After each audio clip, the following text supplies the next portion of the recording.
So, in this episode of the Lunar Podcast, we're going to be reflecting on the third tarot card, which is the Empress. Um, if we look at this card, we observe that there is a woman sitting on a chair, the throne, and she is wearing her crown, holding a scepter and a shield, right? So, this is her position of power, right? This is the throne, right?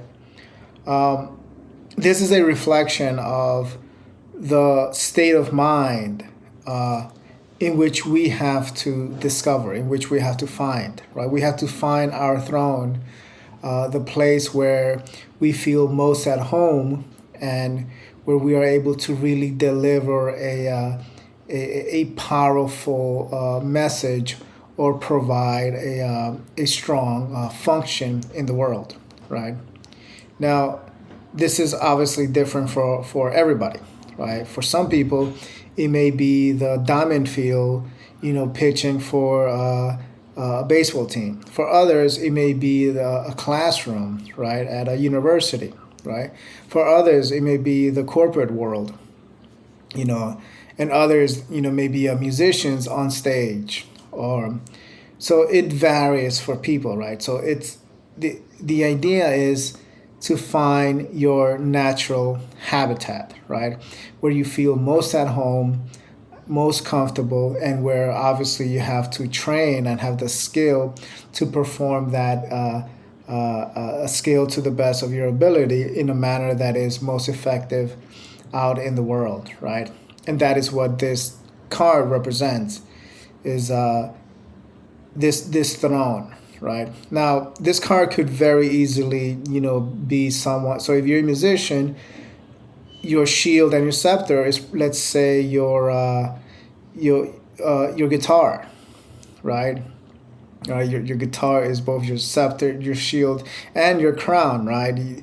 This is the way that you sort of connect to the divine world and deliver your powerful, guitar sounds. Examples of this could be, let's say, Jimi Hendrix, right?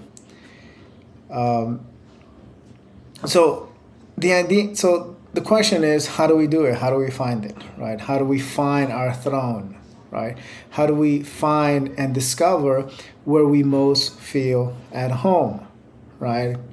Well, it should be simple, right? It shouldn't be too complicated.